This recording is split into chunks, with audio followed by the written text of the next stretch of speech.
Well, thank you all. I'm completely honored to be here today with all of you to talk about the Common Core. As my background, as Lindsay said, is that I was a congressional staffer in the 90s, and some of you may recall that was the last time we had the debate about whether we should have a set of national standards. It was very controversial. There was backlash all across the country against Goals 2000, and you may remember the U.S. history standards that were released that were so controversial and politically correct that our U.S. Senate voted 99-1 to condemn their content. So that's my background, but after working for Congressman Burton, I got married, had some children, and pretty much stopped following education policy quite so closely.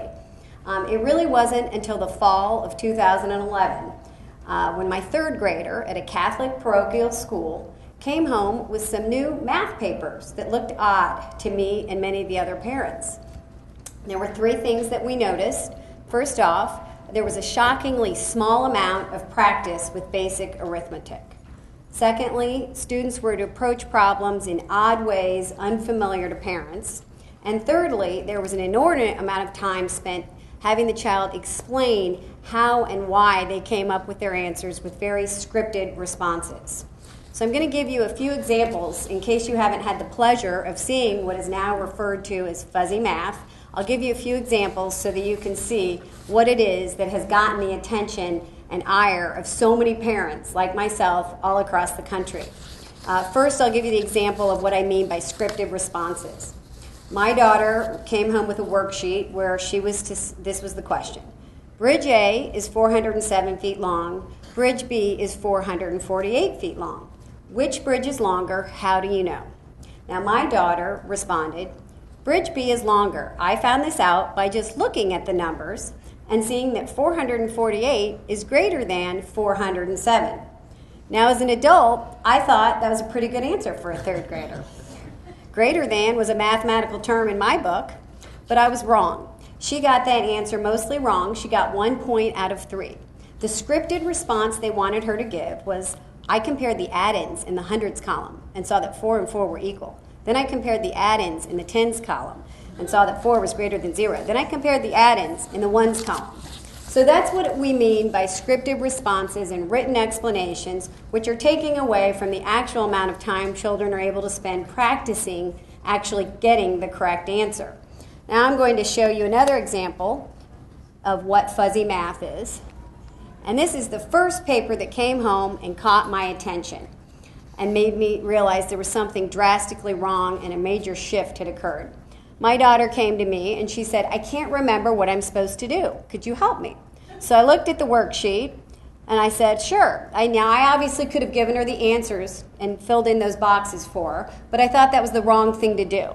So I set about trying to explain to her the process that she was to use in adding 53 and 34. So I said, well, you take the second number, 34, and you say that's 30 plus something. Then you go back to the first number, 53, and you figure out, what plus 53 equals 83. Then you take 83 and you add it to something to get 87, and that's how you add 53 to 34. I was at a complete loss as to what the process was that they were using. After many weeks, I learned that all throughout the Common Core math, students are to break numbers apart and put them back together in laborious, around-the-barn ways. So, for example, 312 plus 216, the children are instructed, you break it apart. 312 is actually 300 plus 10 plus 2. 216 is 200 plus 10 plus 6. And then the students are told to begin with the hundreds. You add 300 and 200 first and put that aside. That's 500. Then you add the tens. Then you add the ones. Then you go back and you add them all three together. And that is how you add two three-digit numbers.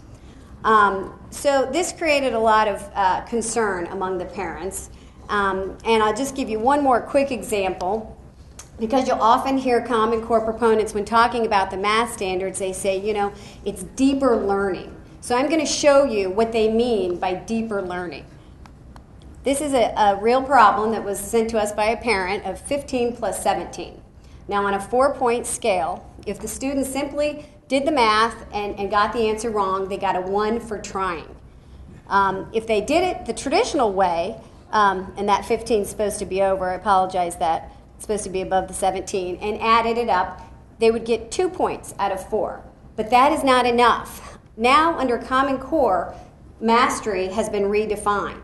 To see what your child needs to do to show mastery of 15 plus 17, they need to be able to draw a picture.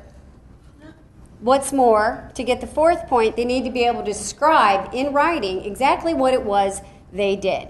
I took 5 1 units from the 17 group and added them to the other 5 1s units from the 15 to make the new 10s block, etc. So this is what it is that has gotten the attention of parents, and this is what, for me, brought Common Core to my attention. So at my school, parents became upset, and so quickly the principal decided it was time to call in the sales lady who had sold us the new product. She came from Pearson Publishing Company. We all got a nice sample, and we were told how lucky we were because our students had one of the very first Common Core line textbooks in the country. Now, when it became quickly apparent that the parents didn't feel so lucky, out of frustration, our principal said, "Look, I know parents don't like this type of math because none of us were taught math this way, but we have to teach it this way because this is how it's going to be on the new PARCC assessment." And that was the first that I had heard that Indiana was scheduled to have their state test replaced with a new federally funded test. Suddenly, I realized control of what was being taught to my children in their Catholic school had left the building. In fact, it had left the state. It now resided with nameless, faceless bureaucrats in Washington, D.C., and it was being dictated by standards that were owned and copyrighted by private trade associations. I had nowhere to go. There was no one in the state of Indiana, not my legislator, not my governor, not my state superintendent, who could change these set of standards that I found problematic. So I started doing a little research. My friend Erin and I began this together. And what we found was actually shocking. We found that pretty much back then, in the fall of 2011, nobody in the state of Indiana really knew anything about it. We contacted old reporters who had covered this issue extensively in the 90s. We contacted reporters. Current reporters really knew very little. There was nothing really much in the media. I contacted my state senator, who sits on the Senate Education Committee. He knew nothing about it, as did most other legislators. So then we turned to the minutes of our State Board of Education. And what we found there was even more shocking. We found that our unelected State Board of Education had made this decision with no research, no cost analysis. It was simply a rubber stamp decision. So again, we contacted our state senator who sat on the Senate Education Committee, and fortunately, he listened to our concerns. He introduced legislation, which, back then there wasn't a lot of attention. There was no media attention. Our local reporter kept saying, "Heather, this isn't news. Nobody wants to read about the Common Core because nobody knows what it is." And our response was always, well, if you'd report about it, they would. So our attempt that winter failed. But we decided not to give up.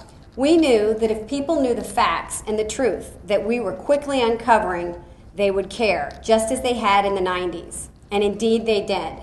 Within a few months of crisscrossing the state of Indiana with flyers that we had printed at Kinko's, suddenly a grassroots firestorm erupted, and a bipartisan coalition was formed. And if it hasn't caught fire here at the grassroots yet, I can promise you it will. This is an issue that resonates with every American because as they see it unfolding, everyone has a child in their life, whether it's a grandchild, a son, a daughter, a niece, or a nephew, or a neighbor that they care about that this is affecting.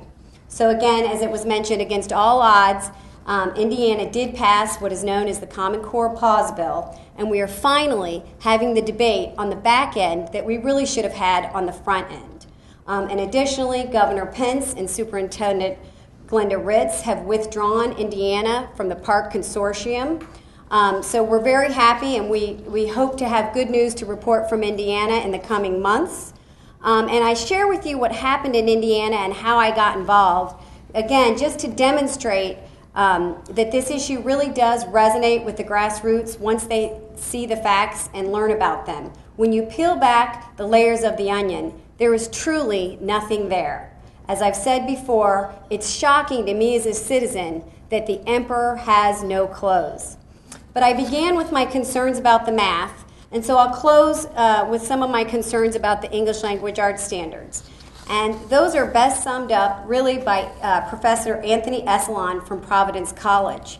And as Dr. Stotsky will report later, this really is a radical shift in the philosophy of the purpose of education, and the ELA standards strike at the heart of that with this shift away from classic and creative literature to informational texts.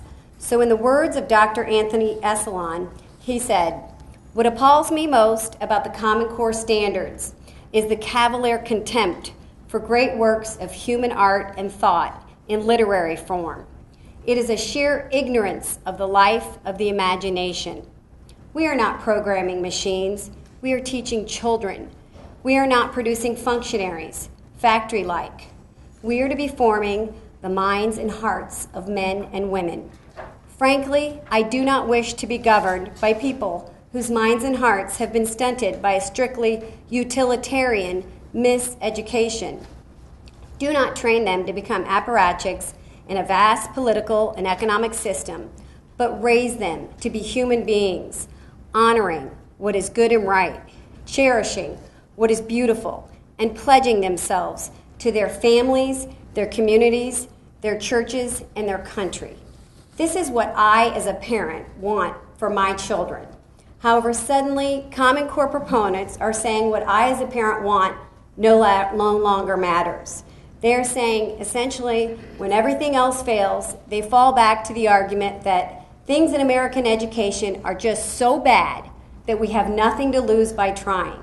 We're going to have to cede parental and local control because we need to try something new. And from my perspective, it's easy for some of these people to say that. But for me and other parents who have children that are school age currently, it's not so easy. Our children get only one shot at a good education.